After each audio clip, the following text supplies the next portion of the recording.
Uh, Good morning, all, or good afternoon or good evening, depending on when you're doing this. We're back with another of these Zoom interviews, and this time I have Laura Kerr with me, and I'm just going to ask Laura to introduce herself. Laura, it's lovely to have you with us. Thanks for doing this. So tell us who you are, where you are even, and what you do, what your role is within this church in Ireland. Good morning. Thank you so much for having me. So as John said, I'm Laura Kerr and I work for World Development and Relief. So World Development and Relief is a department within the Methodist Church in Ireland. My main focus in my role is communications. So what I mean by that is really communicating right across our network. So that's communicating with our global partners. I'll talk a wee bit later maybe what we mean when we talk about partners. But also communicating with our local supporters across Ireland. So that means ministers and local churches and individuals who support us in lots of different ways. And I'm coming to you live from Newton Lords. I go to Cumber Methodist Church, and we've been going there now about 3 years with my husband and Peter. Lovely. Yes, you are in contact with local people. I receive numerous emails from you about different organisations, communities, schools, hospitals that this church in Ireland has a connection into. So maybe you could tell us a little bit about what WDR, or World Development and Relief, it does, the work it does. Quickly enough, I suppose, and then we'll think about how COVID has impacted that work. Yep, no problem. So in a nutshell, World Development and Relief is about tackling poverty and injustice around the world. Okay. I mentioned there briefly about our partners. So what we mean when we talk about partners are local organisations around the world run by local people. So instead of us, sort of parachuting in and saying, this is the problem, this is how you fix it. And what we do is we find people who live there, who are from there, who better understand their own context, the problems, resources available, and with that in mind are then best placed to identify solutions and to implement change. So what that means is the work is sustainable. If we were the ones going in and fixing things and then leaving and something goes wrong, who fixes it then? Whereas this way, by working with partners and the local people, they're the ones who develop skills and knowledge and expertise that are able to continue to implement that change, but also to sort of have a ripple effect across communities. That if one village is starting to do something a certain way to get clean water, other villages can learn the same. So World Development and Relief, basically, we walk alongside those global partners to support them, and we very much take the lead from them. I don't know if you're familiar with the World Development and Relief logo. It's a little globe with a footprint on either side. And we talk a lot that the footprint in the lead is our partners, and we're sort of coming behind them and just following their example and their skills and knowledge about it all. Yeah, I like that as a picture of how the church should work anyway. Just that sense of we come into a community, we work alongside, and we see how we can support and engage. But the local people are the ones who take that lead. That's a lovely picture of the church. So hearing how that works and so on, then you might have some interesting stories of how COVID has impacted that work. As a department, it maybe has impacted the work, but maybe it's more how has it impacted the work with maybe some of the partners across the world. Yeah, in terms of the department, really the only thing is that we're working from home, as so many other people are. Now, thankfully, that's been quite a seamless transition, thanks to video calls and instant messaging and everything, and that's been okay. So a lot of our work, in a way, hasn't been impacted. Things that we'd normally be doing at this time of year, we're doing anyway. We've just sort of finished our annual report, which gets distributed to churches in the autumn. We're actually at the minute working on our Gifts for Life, which is our Christmas catalogue, which seems crazy to even be saying the C word in July, but we have to have that ready well in advance. So those things haven't been impacted. We're doing them slightly differently, of course. But yes, the work of our partners has of course been impacted. I think it's easy to forget that our partners were already working in really difficult circumstances.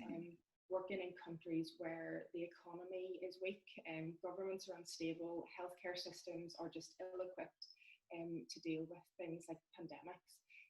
So you can imagine then sort of throwing the extra obstacle of COVID-19 on top of it has just made things really, really challenging.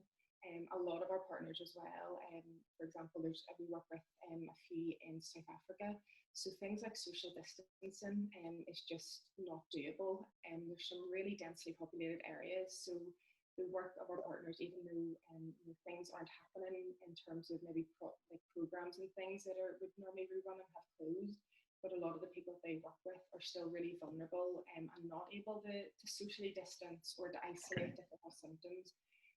So yeah, our partners are brilliant, and we're very proud to walk alongside a lot of them.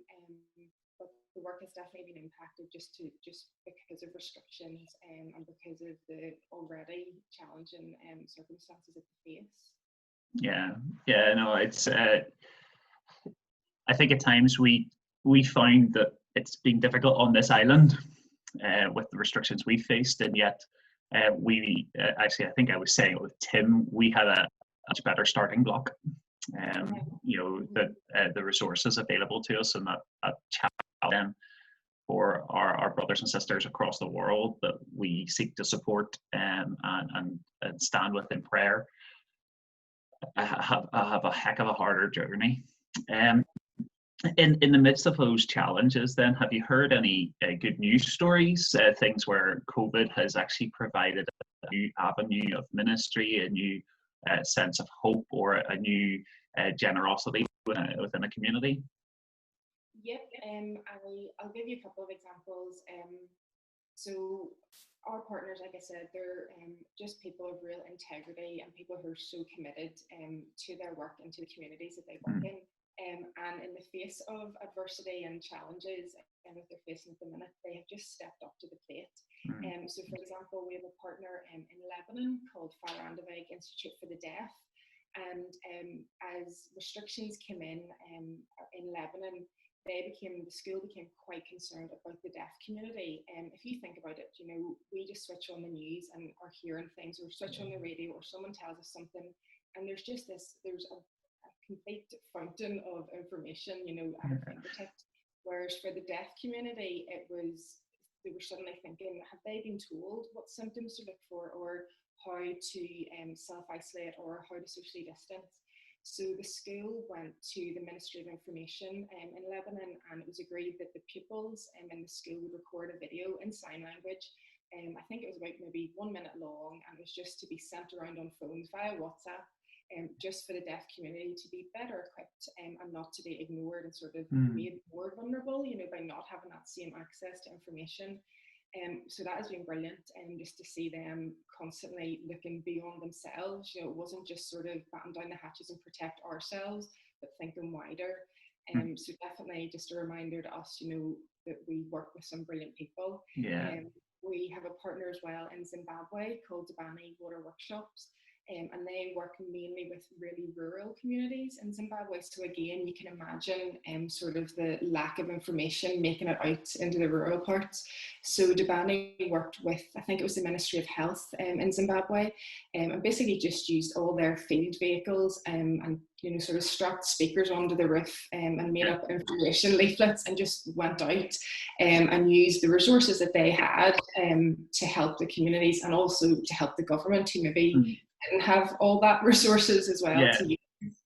And then just thinking sort of locally as well, a couple of good news stories have just been people who want to help and people who want to respond. There's a lady on your district who some of you may know called Janet Tinsley, and Janet decided that she wanted to do something to help partners at the minute, so set herself the challenge of walking 10 half marathons over 10 days. Wow. And did it. She's an absolute trooper, and raised, I think it's nearly £5,000 now for World Development Partners, which has just been amazing, and with other people be in touch, with ideas and things that they're doing as well. So yes, even in the chaos and the uncertainty, there are definitely little pockets of light and hope. I suppose the challenge is we can meet it as something that oppresses us, or we can meet it as something as opportunity to try something new, or to get creative as well. So we have both responses will happen, and it's lovely to hear both sides of that coin. Just before we finish, I suppose the final thing in all of these interviews is, well, what can we pray? What can we pray in light of COVID, in light of the work of WDR and so on? Yeah. First of all, I would just ask you all to be praying for our partners. I'll not list them all here, but you can have a look at our website. They're all listed there, and we also have updates in terms of how COVID has impacted them with a specific prayer for each partner.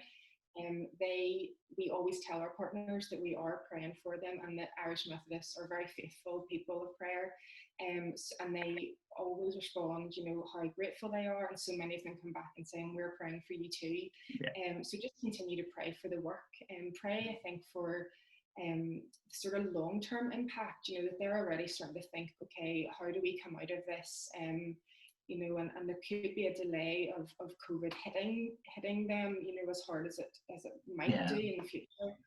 So just pray for them and all of that.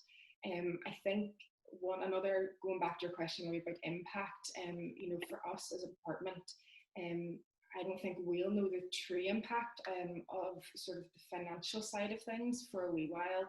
The majority of our funding and support comes from Irish Methodist churches, and of course, without being able to meet together in a building and hand in your 1% appeal offerings, there will be a dip there. So we'd really just ask for your prayers for that, as well as we sort of mitigate for that and figure out the way forward.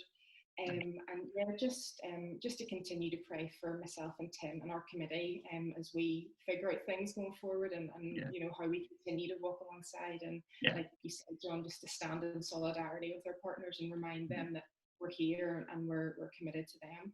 Yeah, no, thanks very much for that. Can you tell us what the web address is?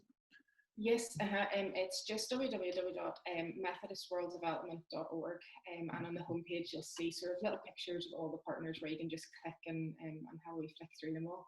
Perfect. So it's www.methodistworlddevelopment.org. Super. Yeah, Laura, thank you for your time. God bless you in your work, and continue to enjoy working at home for as long as that lasts as well. God bless you. Keep safe. Bye. Bye.